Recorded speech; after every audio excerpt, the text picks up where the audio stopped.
Hello, everyone. Welcome to the Harbour East Marine Drive Community Council for December 1st, 2025. Pardon me? Not according to the clerk, according to the clerk, which is the office we should, yeah, I have 5:59 too, but he's the boss when it comes to this. Yes, we are live. I want to acknowledge that and we have quorum, I see that Halifax Regional Municipality is located in Mi'kma'ki, the ancestral and traditional lands of the Mi'kmaq people. The municipality acknowledges the peace and friendship treaties signed in the territory and recognizes that we're all treaty people. So, we'll have now the approval of the minutes, please, and I need a motion for that. Move for November 6, 2025, moved by Councillor Purdy, seconded by Councillor Hensby. Is there any questions on that? No. I'll call the question then. All in favor say aye. Those opposed nay. The motion's carried.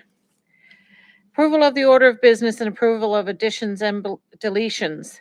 Are there any additions or deletions, Mr. Nope, that's going to come in a little bit. Thank you, Chair. I can confirm that there are no requests for additions or deletions received from the clerk's office this evening. Thank you very much. Are there any from the committee members? Nope. Okay, need to have a motion to accept the agenda as circulated. It's moved by Councillor Hensby, seconded by Councillor Purdy. All in favor say aye. Those opposed nay.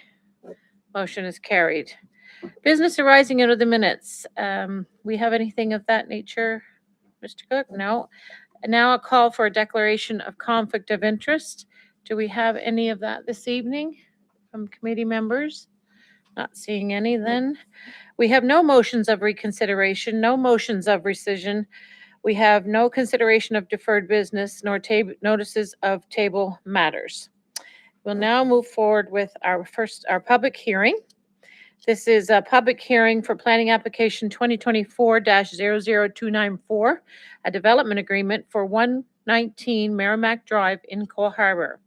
We have Kelly Greenland here on behalf of staff and planning and development to speak to this hearing.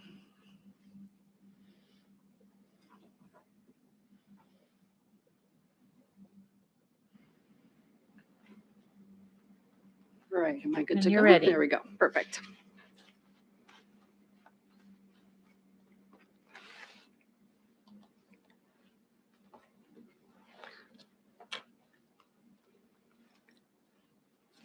All right.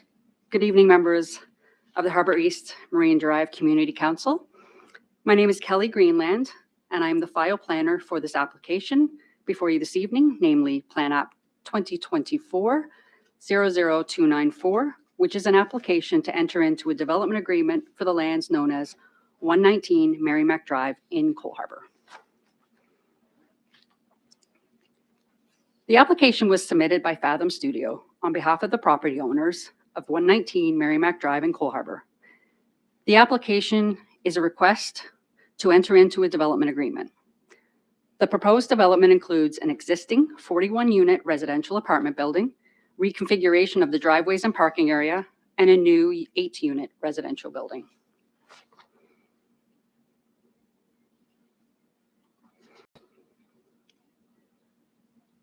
As already stated, the subject site is located in Cole Harbour on Merrimack Drive. It is located east of Forest Hill Parkway and north of Cole Harbour Road, as shown on the map on the left. And then the map on the right shows the boundaries of the site. The site is approximately 5,625 square meters, or just over 1.3 acres. It's backing onto treed pathways and flanked on either side by townhome units. A portion of the kind of back side is adjacent to single and 2-unit residential dwellings.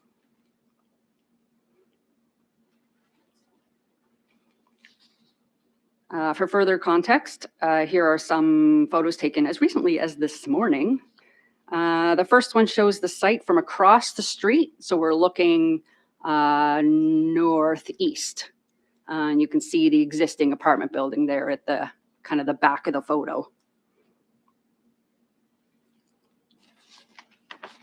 This one is taken as you kind of enter into or onto Merrimack from Forest Hills Parkway. So you're looking, you're coming from the west looking east. You can see the site straight ahead on the left-hand side of the road there.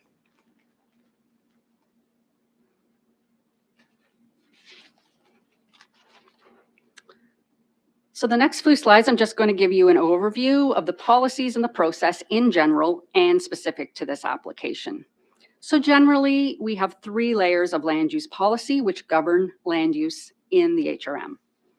At the highest level, the view from kind of the 3,000 or 30,000 feet, if you will, and looking at the entire municipality, we have regional plan and subdivision bylaw. This provides some big picture growth guidance, areas where population growth and infrastructure investment, like transit and piped water, central sewer, should occur. And the next 2 policy layers take their cue from this. That next layer down is where the community is at the community level and where the community level plans reside. The plans deal with where, how, which types of land use and development should occur.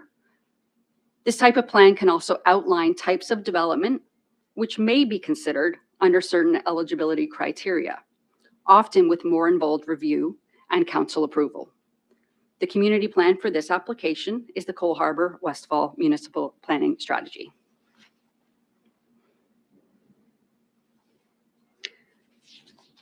We zoom in further, we have the land use bylaw, which provides zoning regulations for areas and sites. In this case, we refer to the Cole Harbour Westfall Land Use Bylaw. The land use bylaw provides specific as of right regulations. If you are zoned X and meet the regulations of that zone, you can be approved without public engagement and council approval.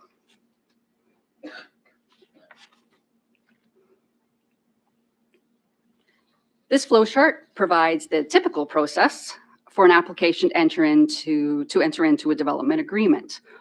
While this chart may indicate a quick and simple process, each application provides for a unique set of variables which dictate the application's timeline. While these arrows on the slide indicate a forward motion, often complexities and variables within an application can mean steps are repeated as needed, and we can go back and forth as required. For this application, starting from tonight, you see the blue bubble, we're at the public hearing. And prior to this, the first reading or notice of motion that occurred here on November the 6th. Prior to that, there's a staff report package which was drafted and finalized over several weeks and months. And what that basically entails is the drafting of a staff report, which is in front of you tonight, and the drafting of the development agreement, which also goes through its own review process, which can be, again, kind of back and forth in negotiating that agreement. Then prior to that, we had the public engagement, and in this case, it occurred January, February. I think the notice went out on February the 7th. It was mailed out of 2025.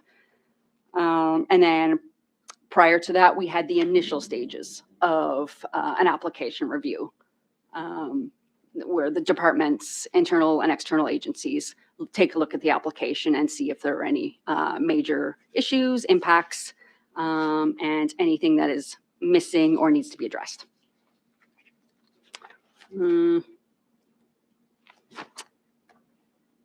So what's the planning overview for this one?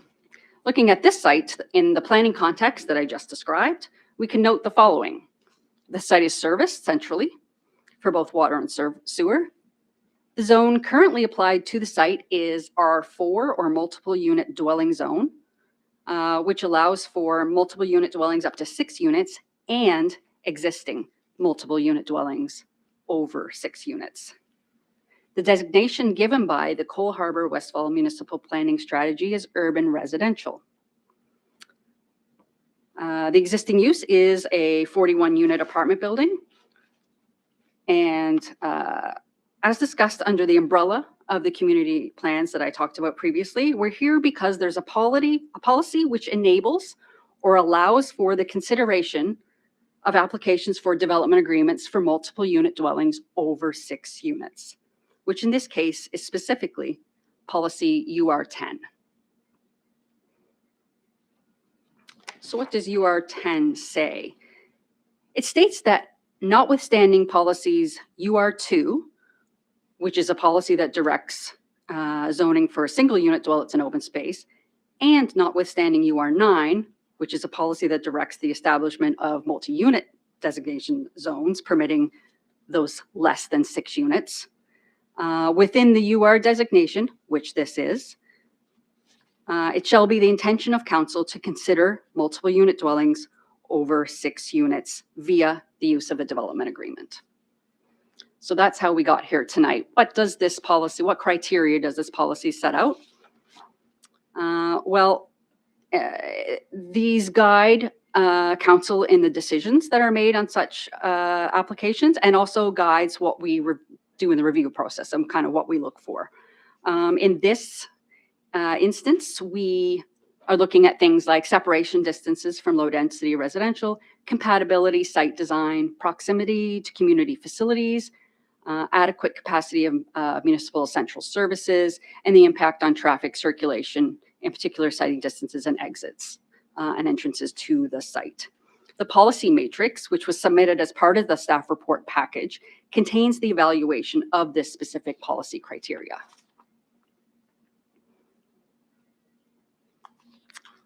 This is a blank slide. I probably have to press again. There we go. Press again. Well, the applicant's going to go over their proposal in much greater detail than I probably will, with much better images. I'll mention a few things. Currently, there are 2 wide driveway entrances leading to the parking area and entrance of the existing apartment building. The first thing this proposal does is reduce that to 1 and narrows it while still meeting the adequate width that's required. And then it places the new building where that second entrance, kind of closer to the south of the site, the south end of the site is.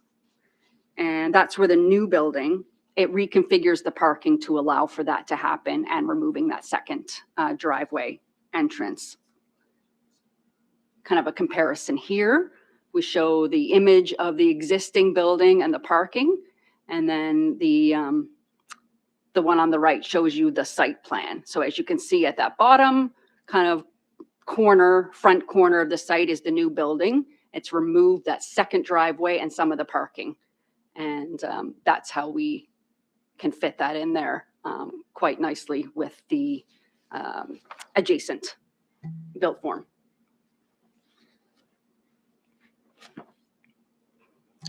In addition to that, the new building will be of comparable height. It'll have a 35-foot maximum, which is in line with the adjacent properties and the adjacent zones. And it'll be in general, it'll have driveways that are onto the street. It'll have 4 driveways for that new building for 4 units of the 8, which again is kind of matching those adjacent townhomes with each individual driveway on the street. So it'll give that sort of continuation of that built form and that look. In terms of public engagement, we had signage that was put on the site back in September of 2024. We had a website, HRM website that was put up, and that was put up in August of 2024. We also had notifications that were sent out to property owners within 80 meters of the site, and that was done in, like I said, on February 7th, I believe they were sent out. We had a slight delay there. They meant to go up before Christmas. We had that postal strike. We wanted to make sure everyone got him, so we waited till after Christmas on that. We received 1 email response, and out of 137 notices that went out, we had about the 230, 235 website view mark. And it actually would be interesting to know how many of those were myself making sure that information was updated.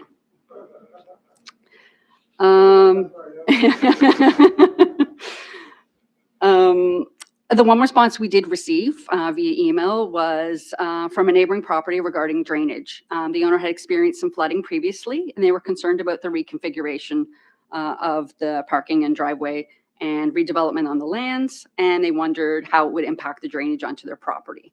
After discussion with the applicant, my understanding is they had been in touch with this property owner, were aware of the concerns, and would address any concerns. We also have our drainage bylaw, or grade alteration bylaw, which dictates things like drainage and not being permitted to drain onto neighboring properties. So that all is taken care of at the permitting stages.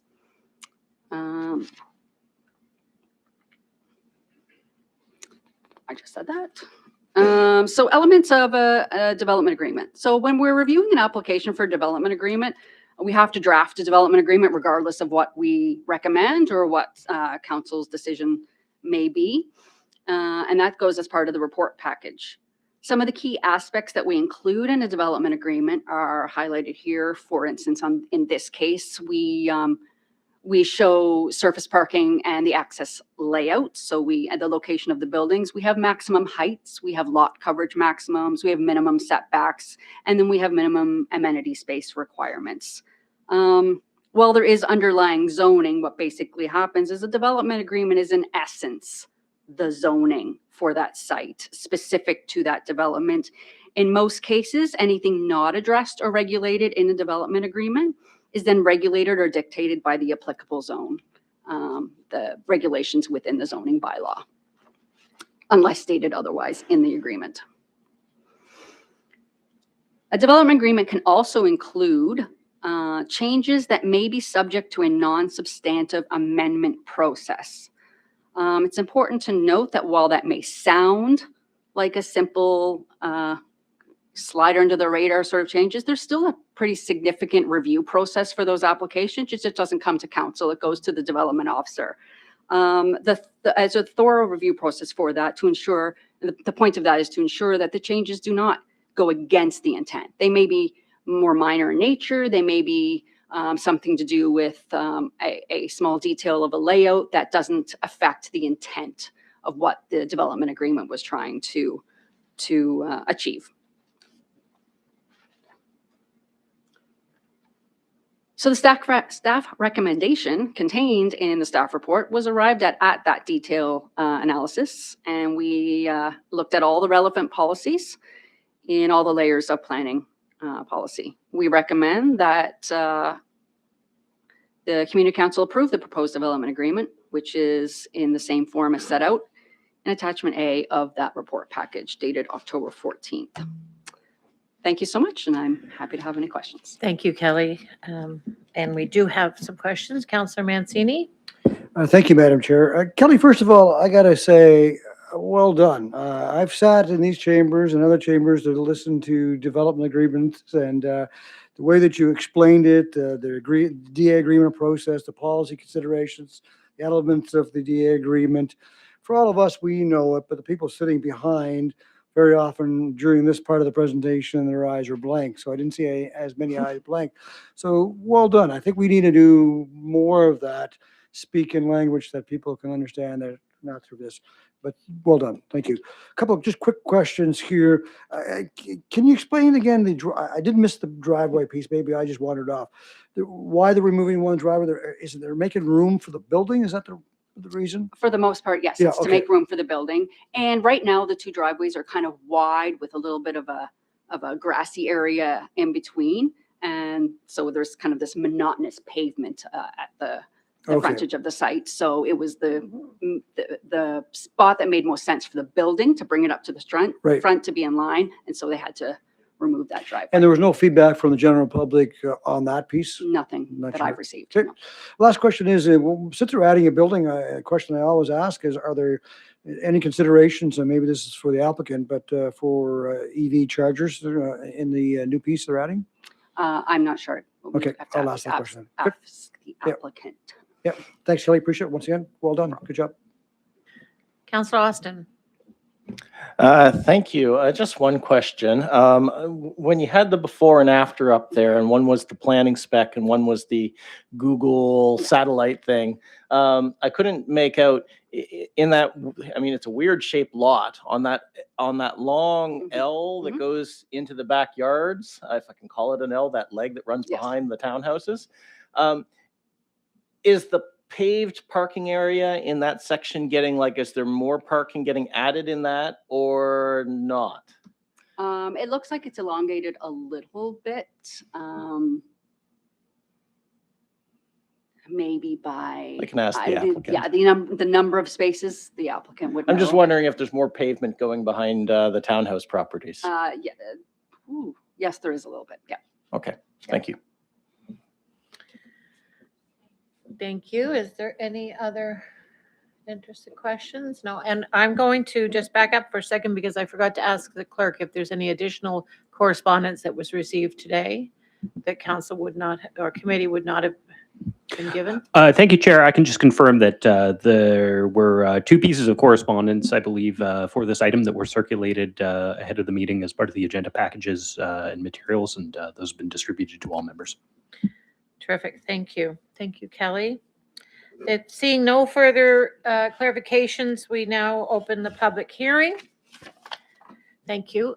And at this point, I'd like to invite the applicant. My understanding is that Rob LeBlanc, Director of Planning for Fathom Studios, Ruby Shepherd, Junior Planner from Fathom Studios, are here.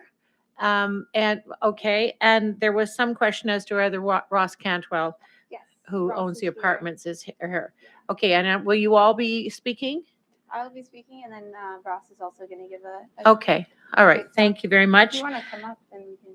You're already. How set long do up. they have? You have a 10 minutes, Don't have to move. 10 minutes for this presentation.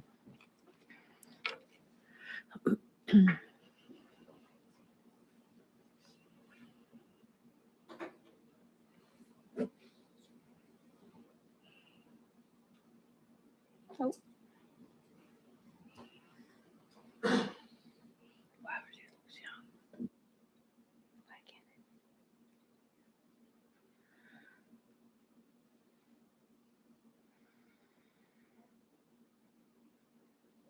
Apologies. Oh, you can see it. Great. My screen is a little bit different. I'm glad you can see it. My screen is a little bit different. Good evening, folks. Is that okay? Just check and make sure. I think it's Yeah. your presentation screen. Yeah. Oh, yeah. It's fine. Yeah. This works. Good evening, folks, Madam Chair, Council, and members of the community. Thank you for coming out. My name is Ruby Shepherd, and I'm a planner at Fathom Studio. I will be presenting on behalf of Twin City Property Management and Ross Cantwell, who is right beside me. I'm happy to present this application for infill residential development on Merrimack Drive. I would like to begin by thanking Kelly for her thorough presentation. She covered a lot of the details of this proposal. It'll be hard to not repeat some information, so I apologize for that. But I'll try and focus more on the proposal itself and how it fits into the neighborhood.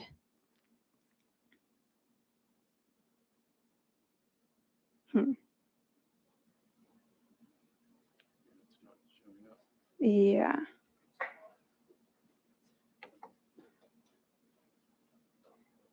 Do you want to put it into the other zone? Yeah.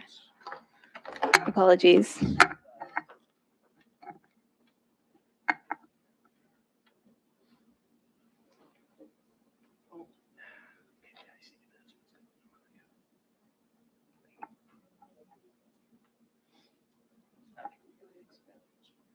Okay, that's why.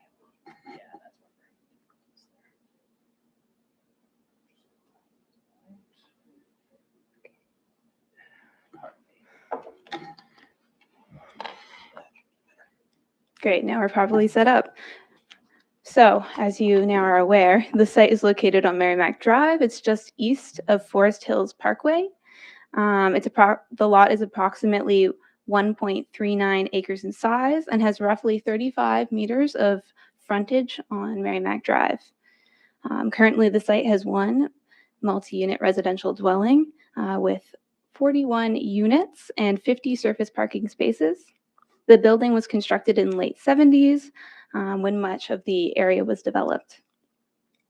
The site abuts residential properties on both sides and backs onto HRM-owned land, which is currently used as parkland and has a trail. So this is more of just the building and what's already there on the site. From a planning perspective, the site is zoned R4, multiple unit dwelling zone in the Cole Harbour Westfall land use bylaw, and the future land use designation is urban settlement in the municipal planning strategy. The municipal planning strategy allows for development agreements for multi-unit buildings over 6 units as long as certain criteria are met. Kelly went over the criteria, but essentially it's adequate separation, compatibility with surrounding uses, appropriate site design, proximity to community facilities and services, and then connection to municipal services, among others. These considerations have been addressed in the proposal and reviewed through the staff report. The site is within an established residential neighborhood with a mixture of building forms, such as townhouses, single-family homes, and multi-unit dwellings. The site is within a 15-minute walk of many schools, parks, residential facilities, and commercial uses. The site is also well serviced by transit, connected to 6 different bus routes. I won't go through the list, but they connect Merrimack Drive to the surrounding area within HRM. This context makes it a good, strong candidate for modest residential infill, which is what I believe this development is. It's only 8 units. That brings us to the proposal, which I just mentioned is 8 units. It's a new multi-unit residential dwelling to be added on the street fronting Merrimack Drive. The current intent is to create a new subdivided lot for this second building. However, the developer would also be open to leaving the property one single lot with 2 buildings if that were permitted and preferred. In either case, the existing 41-unit building would remain on site. So we're adding housing without displacing residents.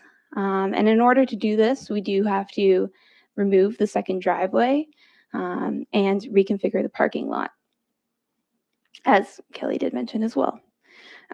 With this reconfiguration, the existing building would have 56 parking spaces, and the new 8-unit building would have 8 spaces of its own. This ensures adequate parking remains available on site. This is really important to the landowner and also to the residents who live in that building. As a part of this reconfiguration of the parking, the lot will be regraded, as Kelly mentioned, and engineered to address stormwater management concerns. Under the proposal, grading and drainage will be redesigned to retain water on site where feasible, and where necessary, stormwater will be diverted through proper piping and outlets rather than flowing across property lines. Detailed stormwater management plans will be developed in the permitting stage, but the expectation is that rebuilding the parking lot with modern engineering solutions will improve stormwater performance over existing conditions and reduce off-site flows. This proposal will also provide at least 500 square meters of common outdoor landscaped amenity space for the entire development, as well as landscape buffers to surrounding properties. As you'll see in the design, there is one exception of the area to the east of the site. It's just because of the site constraints, there isn't a lot of space, and currently there's only a fence between that parking lot and the single-family homes. We don't propose changing that, but it won't change the current conditions. So we created some preliminary massings just to show you how big the building is in comparison to the surrounding structures. In terms of building form, the surrounding context includes structures that are generally 2 to 3 stories in height. All of these buildings, including the proposed new one, share a maximum permitted height of 10.7 meters. Kelly said the feet, so I say the meters. And the new building will respect that height as well and won't be higher than 10.7 meters. The proposed new building is consistent in size and form with the nearby single-family homes and townhouses, particularly the townhomes to the northeast, which you can kind of see in the top of this, and the homes to the south of the site, which are the beige close to the building. For this reason, we think that this new proposed building, is consistent with the rhythm of the street and the surrounding streetscape. We believe that this building is a modest, context-appropriate infill development project, adding 8 new units on already serviced and developed land, or replacing a parking lot, that also respects the surrounding neighborhood in terms of use, height, and scale, and will improve the overall site design, landscaping, stormwater management on site. That concludes what I've prepared for tonight. Thank you very much for your time and attention. I know that it's the evening. And I'm here with Ross Cantwell, so he will also like to say a few words about the proposal. And then we are happy to talk more with everyone about it and answer questions after. Thank you so much. Thank you. Go Thanks, ahead. Ruby. Ross. Ladies and gentlemen. So my partners and I have owned this building for a little over a decade. One of the things that precipitated this is the parking lot is completely falling apart. So the original parking lot would have had it probably would have been graded when it was built in the early 80s, but it certainly has no catch basins or stormwater drainage. So that's a major improvement over existing conditions. There was a question about parking. There is a bit more parking here. Part of what we're finding, the existing building is a 41-unit building. It's all 2 bedrooms. When we first bought the building, it wasn't uncommon to find one person living in a 2-bedroom. Over time, what's happened is instead of one person or two people, now we even have, because of just the cost of housing, we've got 2 couples maybe sharing a 2-bedroom. And so the number of cars has been increasing. Anyway, so we don't want to turn the whole thing into a parking lot, but we do need a little bit more parking. The area at the end, the funny shape that you'll see, there was originally a swimming pool back there that was filled in years ago. There's an old pump house. So we've created an area over the last few years. There's a barbecue. We've created a community garden. So we're proposing to build a little shed that will have power and water. Right now they have to run hoses all the way out there. So there's going to be a proper little garden shed where they can store their tools. The building was built without balconies. So we try and provide outdoor space for all the residents. And that's a big part of where they spend their time. The new building, Councillor Mancini asked about EV charges, and we've had some discussions with Nova Scotia Power in terms of the capacity, but, doesn't sound unreasonable to, look at putting 1 or 2 in that building. And other than that, we're just trying to continue. We're taking care of the building, put a new roof on it, just rebuilt the furnace room, much more energy efficient, just trying to take care of it and improve the neighborhood. Thank you very much. And are there any questions of clarification? Okay, Councillor Hensby and then Councillor Purdy. Thank you very much. And Just out of curiosity, will these be rental properties or for private ownership? This is all rental, correct? All rental. Are anything going to be affordable units under any financial program with the province? We have a financial program right now in the existing 41-unit building, and I believe it's either 40, I should know the number, I think it's about 25 of them are protected under affordable housing program right now. A lot of those units right now have rents in the 900 and maybe a little over $1,000 for a 2-bedroom. So there's a lot of affordable housing in this property already. The newer units are going to have to rent for a bit more, obviously, because of the cost of construction. I mean, the cost of construction for these units will be almost triple what we paid for the existing building 10 years ago, which is a bit crazy. But I also suspect, due to some of the new financing programs with CMHC, that you'll find, 1 or 2 units in the new building that also have some affordability to them. Well, that was my next question. If any central market to housing funding, I would assume they would probably want a separate PID for the property for any security on any financial programs. So is that why the property may need to be subdivided? Well, it's just an option. We haven't decided yet what we're going to do. I'm leaning probably towards subdividing. That usually makes the most sense. There are ways, as long as you use the same mortgage company, there's ways to get multiple tranches of funding against one PID. So subdividing isn't really dictated by the mortgage financing. I just wanted a subdivision of the lot would engage parkland dedication fees. Just want to make sure you're aware of that. Yep. So, yep. Thank you. Councillor Purdy, do you want to finish this or do you want and go with other councillors? No, because it's This just is questions. just clarification. Yeah, Yes, questions that's of right. clarification. Sorry. That's okay. So thank you. Thank you for this. So I was also going to ask about the subdivision piece as well, just to kind of understand what the pros and cons would be of subdividing as opposed to leaving it as one property, which you kind of touched on there. And we had some correspondence. And so I just wanted to bring it up to you as the applicant and property owner. So one concern is the dumpster in the new build. Do you know already where the garbage dumpsters will be located? And there's a concern about rats being attracted there to the residents' property. And just wondering, what are your plans for pest control management with that concern?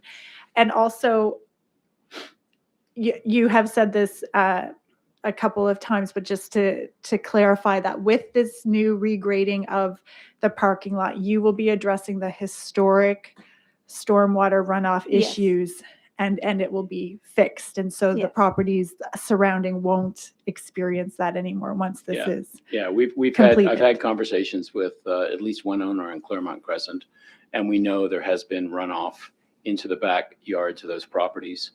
We did some geotechnical testing here, and there's 30 feet of soil. And it's beautiful soil here. So grading and digging down to get the pipes in. We have a preliminary storm sewer plan that shows we would tie into the municipal or Halifax water storm sewer. It's at the very, very back where you see, I don't know, there's a big thick dashed line coming off the corner of Claremont Crescent. Mhm. So the sides of the asphalt will be graded down, and then there'll be catch basins that pick it up and direct it to the back. That was one question. What was the other concern? the pest management, Yes. like the So we have location we of the have pest dumpsters. control right now. I'm pretty active in a lot of these properties, and I've never heard any concerns about rats or rodents around these. Our pest control people put the big black boxes out by the garbage area. We are proposing to move the garbage area to the other side of the parking lot. Right now, there's a lot of difficulty with the garbage truck because they like to come in.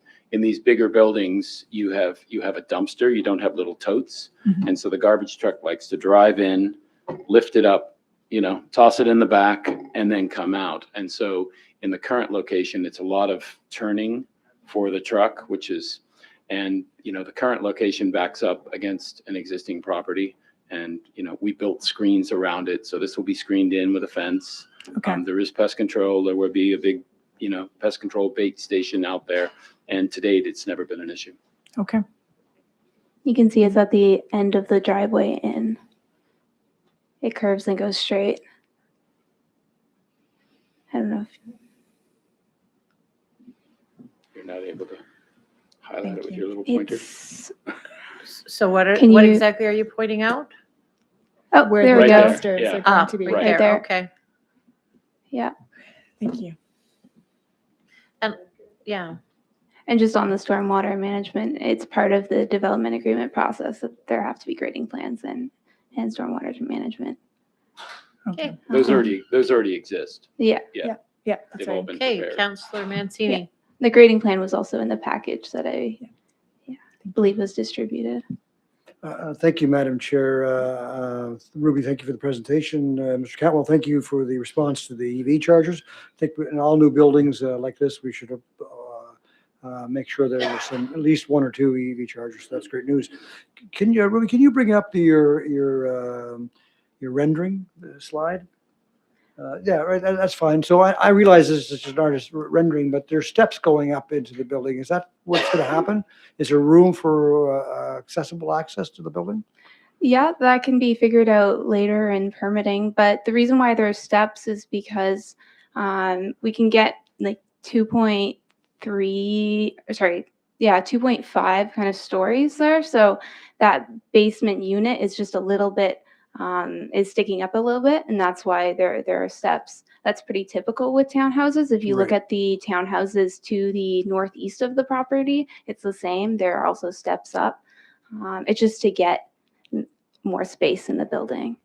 But there will be an opportunity for accessible for those who might have Yeah, mobility yeah, issues. that's something we can Yeah. figure out. Okay. It's still, I mean, there are no drawings yet. Yeah, no, I understand that. Yeah. I just wanted to make sure I saw it. Thank you, Madam Chair. Thank you. Is there any other clarification? No. Hearing none, then we will now move on to the public participation for this application.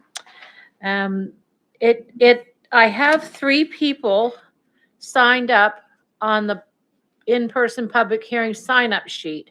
I just want to confirm if John Shannon, Ingrid Shannon, and Jane I are actually want to speak to this hearing, or is it public participation later? I'm sorry, I was Jane, I was public participation later. Okay, so you're not, and the other 2 are confirmed? Yeah? Yeah.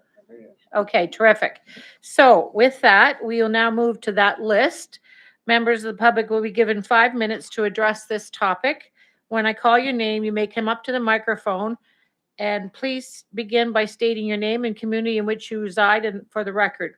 Please refrain from debating points expressed by other speakers. Keep your comments respectful and on topic and directed to me as the chair. The clerk will hold up a yellow sign when you have 30 seconds left. After everyone on the list has been given an opportunity, I will call 3 times for anyone who is in attendance today who may want to speak as well. So I now invite John Shannon to come forward and speak. Just a reminder that we need your first and last name and your area of residence. My name is John Shannon, and I live on Claremont Crescent, right behind the building that we're talking about. My concern with this whole project is the runoff water. But the gentleman seems to, he's saying he's addressed it, and I'm happy about that. The other concern I have is the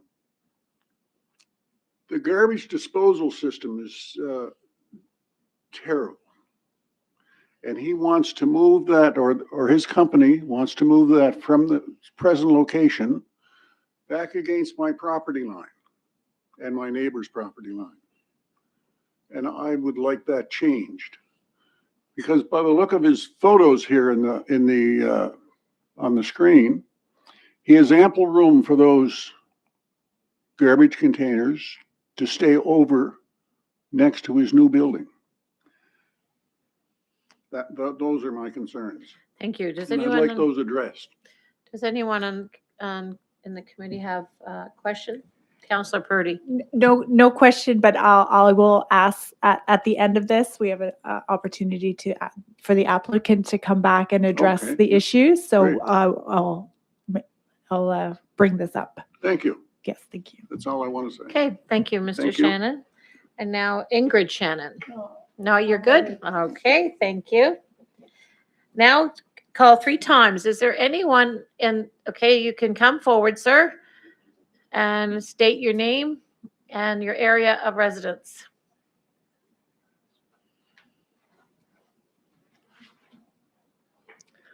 Hello, my name is Broderick Smith, and I reside at 117 the lot immediately to the south. Merrimack. And my first question was, I was wondering like what the approximate timeline of this construction was going to be. I intend to sell my house in the near future, and I don't want to try to sell a house next to an active construction site that's going to be ongoing for who knows how long. We don't go back and forth with questions. If Okay. you have a statement that of more information you'd like to, that could help this council make a decision. And then later, if you have specific questions, someone Okay. on the council will make sure that those are answered. Okay, the other statement that I wanted to make was that the gentleman who was concerned about the dumpsters being moved near to his house, who was concerned about pests, he absolutely should be. The dumpsters are directly opposite to the rear of my fence, and there has been an active infestation for 3 years, and it's been getting worse every year. Okay, thank you. Sorry, is there anyone else? I don't know what I've just hit here, Simon. Something, all these numbers. Okay, as long as you can hear me, is there any other person in the audience who would like to speak about this topic, this development agreement? Call a second time. Is there anyone else who would like to speak to this? You'll get a chance after. Is there, and a third time, final time, is there any, okay, sir, you come up to the mic and state your name and your area of residence. My name's Gordon Yetman. I live on 73 Claremont Crescent, so my property's right behind the parking lot, or the green space, actually. So it's already been addressed, but what happens if the water management isn't taken care of? Of course, everybody's going to say that they're going to take care of the water management. What happens if it doesn't happen and more water starts coming onto our properties? Is there something that we can fall back on? Or I guess that's my question, but. Thank you very much. We'll make sure that question is asked on your behalf. Yeah. Okay, we'll start again. First call for anyone who would now like to speak. Second call, anyone else would like to speak? The third and final time, your last chance to get to have an opportunity to speak. Okay, hearing none. I'll ask the, where are we here?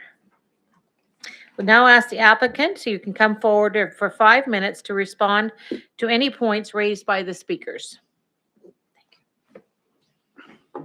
Thank you. Stormwater. So, yeah, what can I say? I mean, it's the stormwater situation is definitely not ideal. Able Engineering has done a preliminary design. We've got a grading plan for the new parking lot, which we wanted to do this year. We're gonna do next year in the spring. So, and we've got, you know, there are no catch basins on this property right now. Nothing. So everything's left when it falls. It just runs whichever way the asphalt is.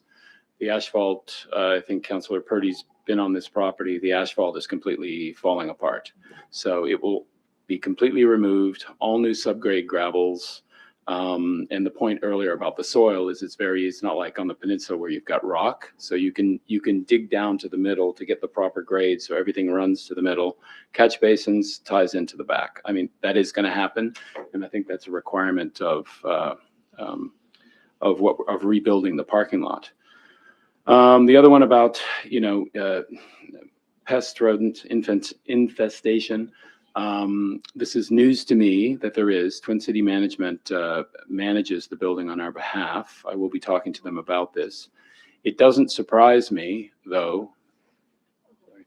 It doesn't surprise me because the garbage trucks have a hard time getting in there. So right now we have one extra dumpster that we normally wouldn't have because of the inability for them to get in and turn around. They've had to like their pickups. They don't like to come that often. Anyway, it is a bit of a mess right now.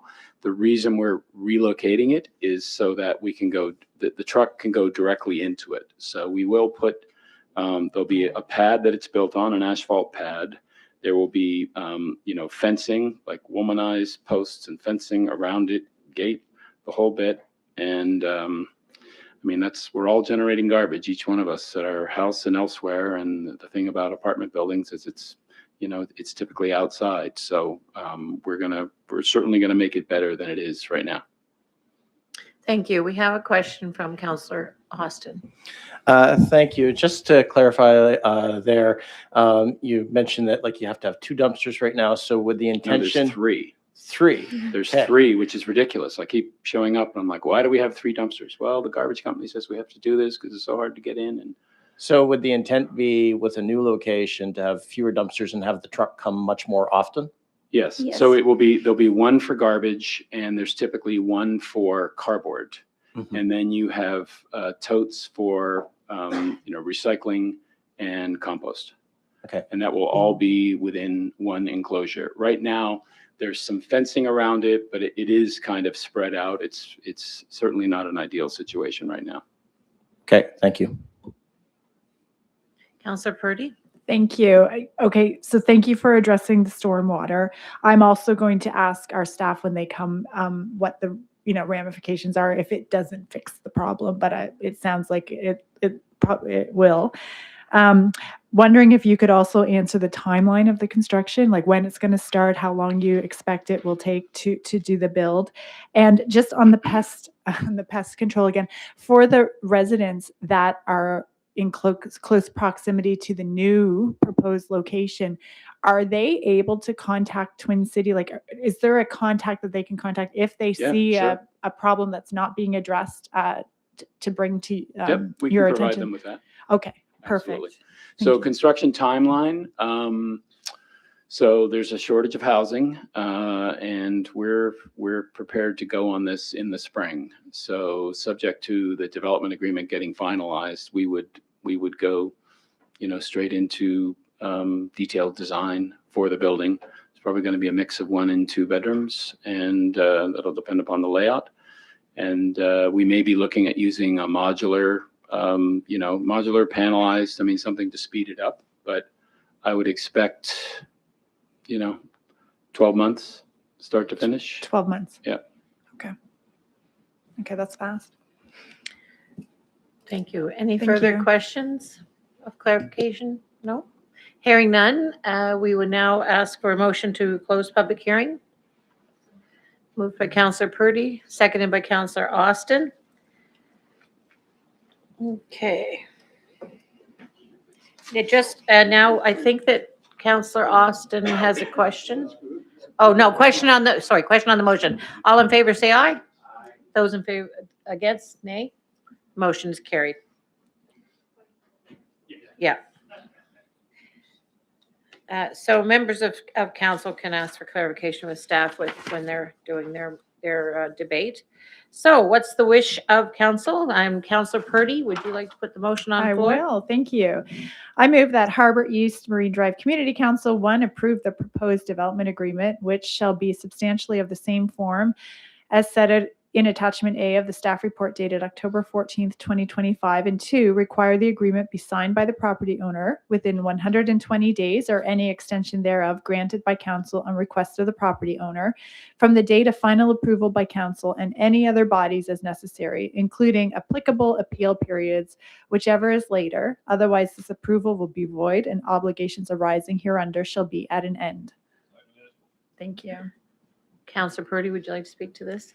Yes, thank you. And I do want to ask Kelly that the question about what if the stormwater mitigation and lot grading changes don't address the issue? Like what happens then? Like are there any what would the residents' choices be? But also I just want to say about this, I am happy to vote in favor of this tonight. This is the type of density that I think is appropriate for our existing subdivisions, not it's fitting with it's the form of the same height as existing buildings in the area, trying to keep the street view the same with the driveways. I'm also very happy that the developer sees the need for parking on the building, where we're seeing a whole host of developers think that it's not as important. And so that actually helps the existing community with on-street parking. So there won't be that risk for existing houses in the community, because that creates just a lot of stress, especially in our winter coming up with snow clearing and no places for these cars to go. So that shows a real interest in what is happening in this particular building, and knowing who the clientele are there and what their needs are. So thanks for your work on this, and for getting it in before the end of the year. I know one of the big concerns was the stormwater issues, and to be able to get in there and fix that as soon as possible. So happy to hear that will be done in the spring. Thank you. Yes, Kelly? thank you for the question. So if drainage doesn't happen, so we have the drainage bylaw, the grade alteration bylaw, that basically says you cannot drain onto your neighbor's property, you cannot have runoff into your neighbor's property, create situations such as that are being described here tonight. So if that were not to be rectified, then the process basically is it goes through the engineering department through the 311 process. So there's a complaint process. The engineering department would get that complaint. Inspections would happen. And basically my understanding is if it were found that, nope, you didn't follow the plans that you were supposed to, or you didn't adhere to the regulations, there would be one of two things that would happen. Number one, you'd have to go fix it as the developer, or there would be money involved to have the city fix it. Okay, so it would be fixed. It would have to be If- rectified. It has to it adhere to the will be bylaws and the plans that have been approved through the permitting process. Absolutely. Okay, thank you very much. Councillor Austin. Thank you, Ms. Chair. And I just want to clarify. So, if a building wasn't being added on here, right? If they weren't building, a new apartment building, a very modest one, what would the parking lot rebuild look like, right? That wouldn't be a public process. Could they just repave the whole site as is where it's already existing, or would they have to change things? They would have to, so currently it's a legal non-conforming building. It is under the existing buildings that are approved under the existing zoning. So if there were any regulations of the bylaw or in the state of the non-conforming situation that required any planning changes, then it could have to go through a planning process. So it really depends on what the magnitude of those changes would be without the building. I would assume without a building, it would look a little different than with a building. Yeah. So I can't, unless I had a design in front of me, I wouldn't be able to say whether a planning process would happen or whether it could go through the development permit. I'll speculate since it's my right up here. We don't see many parking lot rebuild applications. I mean, and I recognize non-conforming. It'd be my very clear hunch that you'd be able to, if they weren't doing a building here, you could just come in, probably repave that parking lot, maybe move that dumpster. I mean, that would depend on the original development agreement, right? If there was one for this development back in the day. There was this was under a PUD. My words, planning what? Plan, so that's Planned?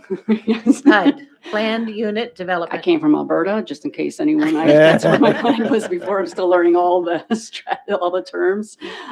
So basically a development agreement for the entire area. For the entire area. For the okay. entire area, not site specific. So yes, so that was then lifted and the zoning was put in place. And so it becomes non-conforming. Yeah. So, what I'm taking from that is very clearly, I mean, this is here in front of us tonight because there's an apartment building.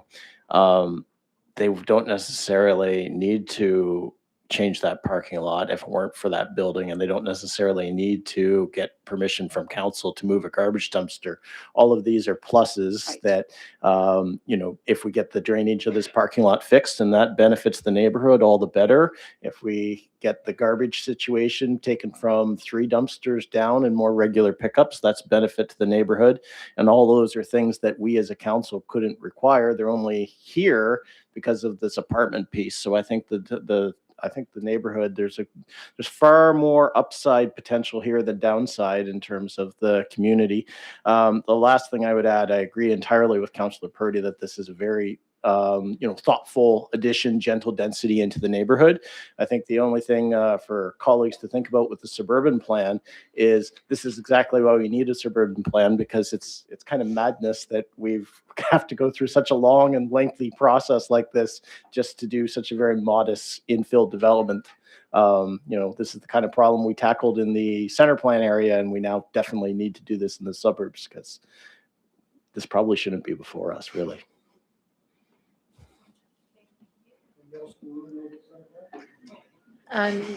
Not seeing anyone else. Did you want to close? Question's been called. All those in favor say aye. Those opposed, nay. The motion is carried. Thank you all for participating.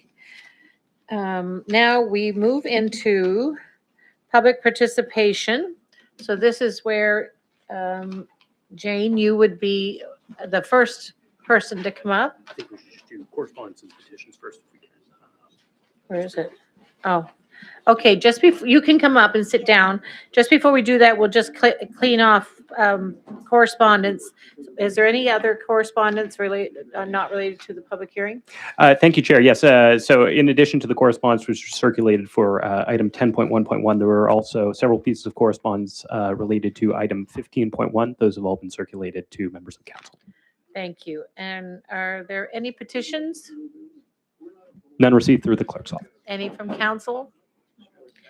No. Okay, so now we really are on public participation. And Jane, if you could just identify your full name and your area of residence. Yes, I'm Jane and I live on Highway 14 in 9 Mile River, so in East Hants. Good evening, everyone, and thank you so much for the opportunity to speak in support of amending the Eastern Shore Land Use Bylaw. I am a veterinarian who's been living and working in Nova Scotia most of my life. My plan was to purchase a property and build a home for my retirement, semi-retirement. The Eastern Shore is quite simply my favorite place in the province. I have a real connection to it. So in December 2022, I found a perfect property on Moserhead Road in Lower West Chador. It's oceanfront and still within driving distance of my practice. So I enlisted the services of both a lawyer and a real estate agent and was given the building permit that had actually been issued to the previous owner as proof of my ability to get one. I hired Soltaire Design with the intention of building an energy efficient home in the hopes of minimizing my carbon footprint, and that's fully accessible with the hope of aging in place. When it came time to apply for a permit for my build in August of 2024, that request was denied, much to my surprise. What I had not been informed of was the permit I was given had been issued under an exemption that had lapsed, resulting in the cancellation of the permit. Andy Robbins, who is the current head of the Homeowners Association, was actually the individual who had campaigned for that exemption about 10 years ago. And he had essentially then found himself in exactly the same position I am now. He obviously got that exemption and is now living in his home. Since August of 2024, with the support of Soltaire Design, we've been looking to find a solution. In the fall, there was a meeting and communications with the planning department, and they had suggested that having an engineer sign off on the road was an option. Now, we know the road doesn't meet the bylaw standards, so we knew that was unlikely to happen, but felt that an assessment might provide some useful information. So the design point engineer did indicate that it is a low volume roadway. The main deficiency is the width. It's 4 meters instead of 6. And an estimate of $1 million was given to upgrade the road to the standard. Now, there is no interest on the part of the current homeowners on the road to do the work, as it serves their purposes perfectly well. So the cost would fall to me, which is obviously not affordable. The road is well maintained by the homeowners association through their fees. In fact, I've been contributing to that maintenance for the last 3 years. And coincidentally, during that time, I have yet to actually meet another vehicle on that road. Now, Andy's letter, he had hoped to be here this evening, but unfortunately wasn't able to. But I'm going to just read one sentence from his letter because he can speak to the road better than I can really. He says, Moserhead Road has been in use for many years now, and the state of the road has improved significantly and continues to improve. There is zero increased risk for emergency vehicles on this road, and heavy trucks, propane, gravel delivery, construction vehicles, etc., use this road weekly without issue. So I reached out to Councillor Hensby in March when the planning department still denied the request. And so some additional points in support. So we've been back and forth since then, and he's been very helpful. There is precedent. Andy got an exemption a decade ago. And we are in the middle of a housing crisis. Building a new home would allow me to put my current home on the market. It's affordable, perfect starter home or retirement home for somebody. HRM would also benefit from the increase in taxes in a new build. Now, interestingly, my property assessment is actually residential resource taxable, and I actually have a civic address. So buying another property really isn't an option for me. This one I paid $255,000 for, kind of went over my budget. And of course, under the current rules, I can't in all good conscience try and sell this property to anybody else. So my hope is to spend my retirement on the Eastern Shore. Right now, I have a beautiful oceanfront property that in spite of doing my due diligence, I can't build on. So it is within your power to change that. So from my perspective, everyone benefits. And I hope that by considering all of these factors, you will support this amendment. Thank you, and thanks especially to Councillor Hensby for his support in getting to this point. Thanks, David. Okay, thank you. Okay, terrific. Thank you for your time. Appreciate you coming in. Thank you. Is there any further public participation? Members of the public that would like to speak? Second call, is there anyone else who would like to speak? Okay.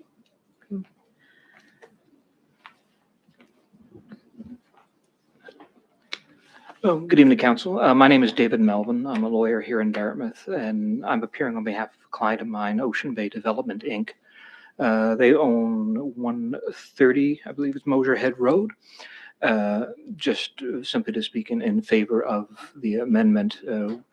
My clients have a similar but unrelated issue to the issue of the right-of-way property further up. Their property at 130 Moserhead Road falls on a piece of that road that is owned by the province. It is a K-class unserviced public road, which they're encountering some difficulties with in terms of their plans to try and develop their property. After having dealt with the municipality and the province initially, they encountered something very similar where they were informed that, given that this K-class road is not serviced, their original subdivision plans to create a lovely community were somewhat stymied. So they've engaged me to try and help them work through the process. They share in the cost along with everyone else on Moserhead Road to maintain the road. And so they've asked me to appear tonight to simply confirm that they do indeed support the proposed motion and are hoping to work with the city to try and address their issues as well in the future. Thank you. Does anyone have any questions on this? No? Thank you very much, sir. Now start again. Is there anyone else who would like to speak this evening? Second call, is there anyone who would like to speak in public participation? Third and final call, is there anyone else who would like to speak to us? Okay, hearing none, we'll move on with tabling the 2025 annual report. Is there public participation for that one? Yeah, that's the same one. Okay, and I need a motion for this one. 1.1. Sure.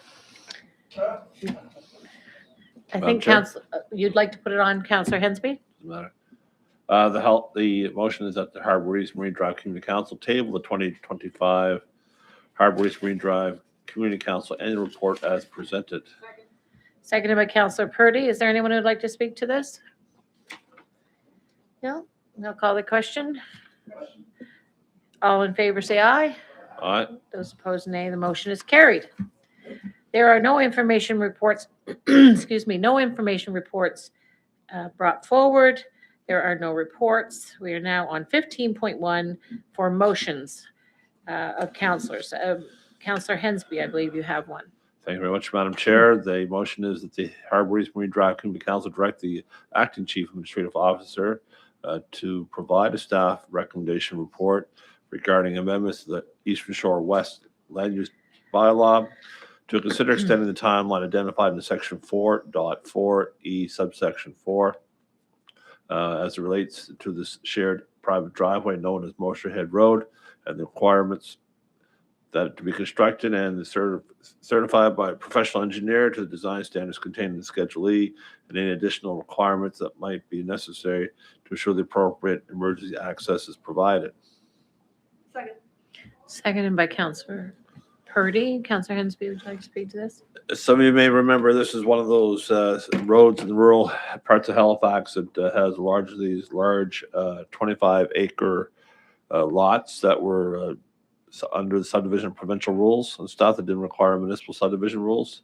So this is try to provide that access to the remaining of those lots that bought out there, and hopefully that we'll see the few lots finally be developed. But as stated earlier, the road is in passable condition. It's been used for deliveries of building materials and stuff. So I don't see a problem at all providing this extension of timeline to allow them to build on their properties.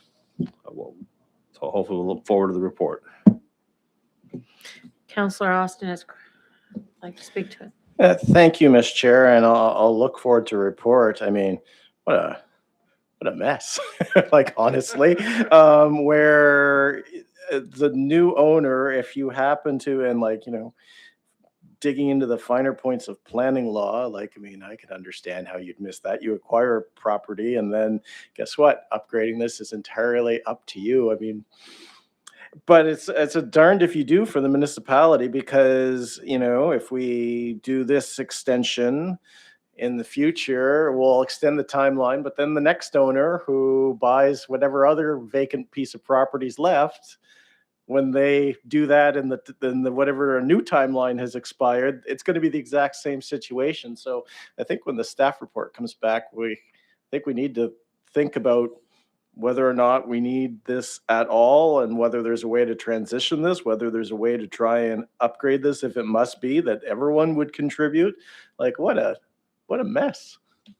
So good luck staff on writing this one. Thank you, Councillor Purdy.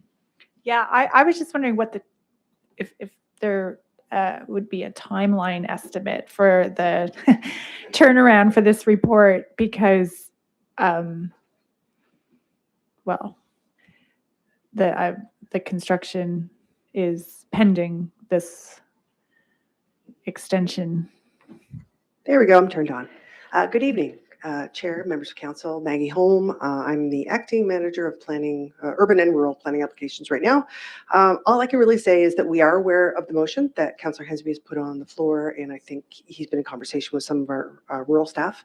I really couldn't say what the timeline might be. All I can say is that it would go through a regular planning application, so we'd need to do a little digging in to see where the issues are, what the possible corrections could be, and then bring that back to council. So I really couldn't say until we started staff looking into the actual issue. And as Councillor Austin is pointing out, it's not a straightforward one. So it may take a bit of time just to get into the bones of what the issue are to see where corrections or changes could be made.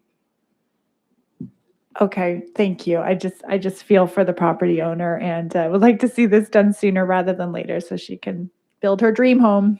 Absolutely. Thank you. Any further questions? With your indulgence, I'd like to ask one from the chair. This one's more to Councillor Hensby or maybe to Maggie. I just want to make sure I'm understanding that this is a a policy change, basically, that allows the road to be brought up to standard, but it's not the municipality that's going to be building it, or is it?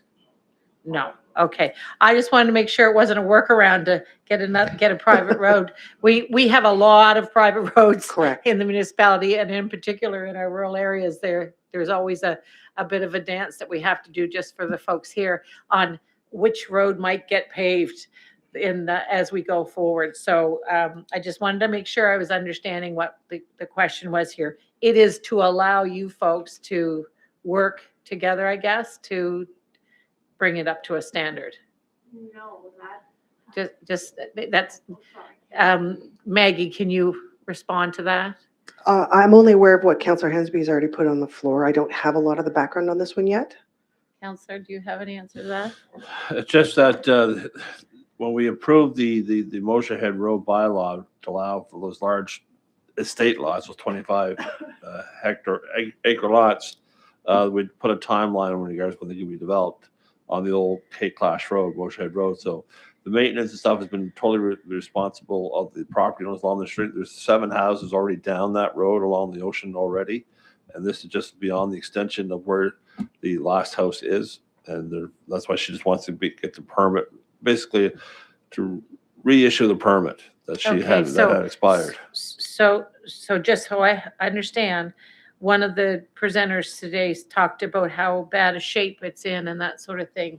This does not address that. This is just the specific, maybe I heard it wrong, but around the construction, maybe it was you. The gentleman who spoke, Mr. Meldrum, who spoke for the Ocean Bay Developments, they're at the front end of the road. They're very close to the public roadway of West Shore Road. So they're in a bit of a different situation where they're at the head of the road, while J&I is at the end of the road. Okay. So, all right. Thank you. That's all I was going to ask. Are there any further questions? Yes, Councillor Austin. If I can just ask Councillor Hensby, just because I want to make sure I understood that. The front portion is provincial K-Class owned by the province, and then the later chunk that then goes on, that's the private road maintained by the homeowners. Yes. Yeah.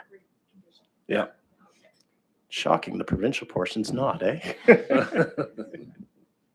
Any further questions? Couldn't resist. What's your will? Let's call the question. Councillor, your mic is on. Is that calling all the those in question? favor? I know, but I can do that, Councillor. I just wanted to make sure that you had nothing further. Just wanted to register my vote. Okay, all in favor? Aye. Those opposed, nay. The motion is carried. Thank you. There is no in camera this evening. No added items. Any notices of motion? No, not hearing any. Date of the next meeting is January 15th, 2026. So, what's this? Sorry, disregard. Okay, did we have a motion for adjournment? Okay, so moved, and wishing you all the best of the holiday season, and we'll see you next year.